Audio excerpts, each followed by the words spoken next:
তার পাশাপাশি যারা সাধারণ মানুষ তাদের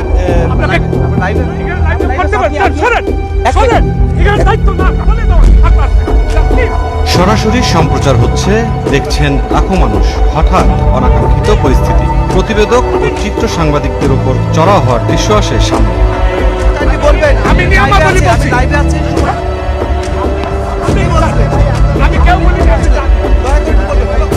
শান্ত পরিবেশ হঠাৎ অশান্ত হয়ে ওঠে, পরিস্থিতি নিয়ন্ত্রণের বাইরে চলে যায়। গণমাধ্যম কর্মীদের সঙ্গে বাকবিতণ্ডা ও হট্টগোলে বিদেশি কূটনীতিক, আমন্ত্রিত অতিথিরাও হতভম্ব হয়ে যান এমন ঘটনায়।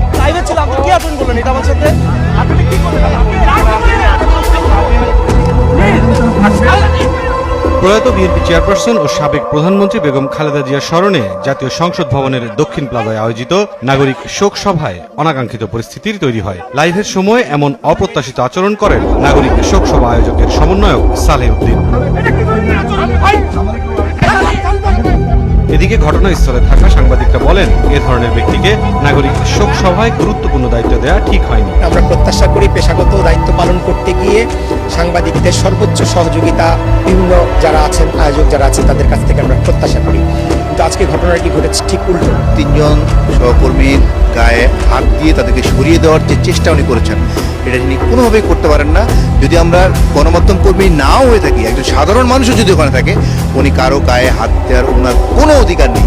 সাংবাদিকরা বলেন, পেশাদার সাংবাদিকরা শান্তিপূর্ণ অনুষ্ঠানেও নিরাপদ নয়, যা গণমাধ্যমের স্বাধীনতার জন্য অন্তরায় বলেও মত দেন তারা। সৌজন্যতার সঙ্গে আসলে সেই আচরণটা করা উচিত ছিল, সেখানে সরাসরি গায়ে হাত দিয়ে ধাক্কাধাক্কি অসৌজন্যমূলক আচরণ এবং পেশাদারিত্বের সঙ্গে কোনোভাবেই যায় না। হামলার শিকার সাংবাদিকেরা বলেন, সালেহ উদ্দিনের এমন আচরণ অনুষ্ঠানের ভাবমূর্তি নষ্ট করেছে। ইন্টারভিউটা শেষ পর্যায়ে তখন 2:09 বাজে, তখন তিনি পিছন থেকে এসে আমার কলার ধরে আমাকে পিছনে ফেলে দিলেন। সরাসরি সম্প্রচারে অনেকে ছিলেন, তাদের সাথেও খারাপ আচরণ করেছেন, আমার সাথে করেছেন। সেটা তো লাইভে দেখাই গিয়েছে যে আমাকে টেনে হেঁচড়ে নামিয়েছে, মানে এক দফা না কয়েক দফা তিনি এই কাজটা করেছেন। এবং এখানে যারা বিএনপি নেতা যারা ছিলেন, যারা উপস্থিত যারা ছিলেন, তারাও হতভম্ব হয়েছেন এবং তারা বলেছেন যে এমন ঘটনা আসলে সম্পূর্ণ অনাকাঙ্ক্ষিত এবং শান্ত পরিবেশ এবং শোক সভার আয়োজনকে নষ্ট করার জন্য কি তিনি এই ধরনের আচরণ করেছেন।